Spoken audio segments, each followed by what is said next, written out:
ఇవాళ ఒకటి మనకి రష్ గురించి కాల్ వచ్చింది. లొకేషన్ ఏమో సిద్దిపేట్ పొన్నాల డాబా పక్కాకి మారుతి సుజుకి షోరూమ్ ఉంటుంది. షోరూంలో నుంచి వచ్చింది అన్నట్టు ఫోన్ మనకి. మనం ఆడ వెళ్ళంగానే ఎక్కువ సామాన్ వేసి ఉండే. అన్న ఎలా పోయిందంటే ఇలా పోయిన అనగానే మనం అంతా సామాన్ తీయంగానే అవి పాము రూమ్లో దొరికిపోయింది. రూమ్లో నుంచి బయటికి తీసినాం. ఈ పాము అనేది స్పెక్టికల్ కోబ్రా, ఇంగ్లీష్లో, తెలుగులో నాగం పాము, హిందీ మే నాగసాం బోల్తే. ఈ పాముల అనేది యూరోడాక్సి వినమ్ ఉంటుంది. ఈ పాము కాటేసిన 30-40 మినిట్ల మంచి చనిపోతాడు, ట్రీట్మెంట్ జరగకపోతే మంచి చనిపోతాడు. ఇంకొకటి, మన పాము కాటంగానే మనం ఫస్ట్ గవర్నమెంట్ హాస్పిటల్కి వెళ్ళాలన్నా యంత్రాలు మంత్రాలు వెనుక తిరిగితే ప్రాణాలు పోతాయి, లాభం ఏం లేదు. గవర్నమెంట్ హాస్పిటల్లో 24 అవర్స్ సర్వీస్ ఉంటుంది, 24 అవర్స్ వ్యాక్సిన్ కూడా ఉంటుంది.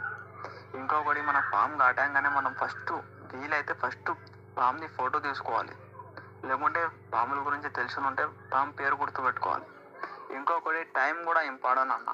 ఫస్ట్ మనం టైం గుర్తుపెట్టుకోవాలి, ఏ సమయంకి కాటేసింది అనేది. ఇంకొకటి, బట్ట గిట్ట ఏం కట్టొద్దు అన్న. పాము కాటేస్తే అట్లా బట్ట కట్టినామనుకో మొత్తం అది వాసిపోతుంది, రక్తం పైకి ఎక్కాక విషయం అన్న ఆగిపోయి మొత్తం కాలన్నా చెయ్యన్నా ఏడ కాటేసి ఆ చోట మొత్తం ఖరాబ్ అయిపోతుంది. ఇంకొకటి, నేచర్లో చాలా ఇంపార్టెంట్ అన్న పాము. సంవత్సరంలో 1,00,000 మీద మనిషి చనిపోతాడు పాము కాటేస్తే. అట్లా చేసుకుని మనం పాముని చంపుకుంటా పోతే మనుషులు కూడా ఉండరు మన భూమి మీద. ఎందుకైతే 1,00,000 మంది చనిపోతారు కూడా పాము కాటేస్తుంది. ఇంకొకటి సోంచి వస్తుంది, కానీ పాము విషంతో ఎన్నో లక్షల ప్రాణాలు కూడా మిలుగుతున్నాయి. పాము విషంతో ఎన్నో రకాలైన వ్యాక్సిన్లు తయారైతాయి, మళ్ళీ గోళీలు తయారైతాయి, మెడిసిన్లు తయారైతాయి. 1,00,000 ప్రాణాలు పోతే లక్షల ప్రాణాలు కూడా మిలుగుతున్నాయి పాము విషంతో. నేచర్లో చాలా ఇంపార్టెంట్ ఉన్న పాముని.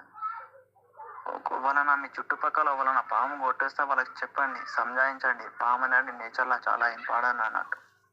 ఏ పామైనా కానీ అన్న ఇంపార్టెంట్ మనకి నేచర్లో. ఇంకొకటి, పాతకాలంలో యంత్రాలు మంత్రాలు అని దాన్ని వెనక తిరుగుతూ ఉండే. పాము కాటేస్తే ఈడ మంత్రాలు వేస్తే ఆడ యంత్రాలు వేస్తే అవి చాట్లతో ఏం కాదన్న, విషయం అయితే చనిపోదు యంత్రాల మంత్రాలతో. గవర్నమెంట్ హాస్పిటలే బెస్ట్ ఆప్షన్. ఎందుకంటే నాకు కూడా 3-4 టైమ్స్ బయట అయింది, స్నేక్ బైట్. నేను వెళ్ళాల్సింది గవర్నమెంట్ హాస్పిటల్కి వెళ్తాను నేను ఎప్పుడైనా, మంచి ట్రీట్మెంట్ అవుతుంది. ఇంకోటి అన్న, మీకు ఒకవేళ నా వీడియోలు నచ్చినట్టయితే నా ఛానల్కి సబ్స్క్రైబ్ చేయండి అన్న.